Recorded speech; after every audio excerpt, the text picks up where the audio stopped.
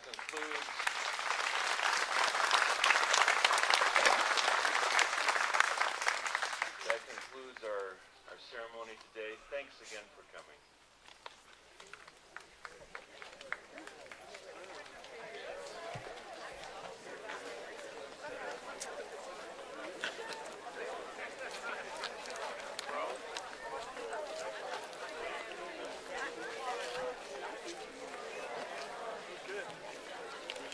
Jesse? Got it all. Good. We didn't get the flyby though, did we? No. A couple years ago they did it. I guess they didn't do it this year. Yeah. Because he would go here and he'd go over March and he'd go like to all the ceremonies. He would just like a big lap, you know. So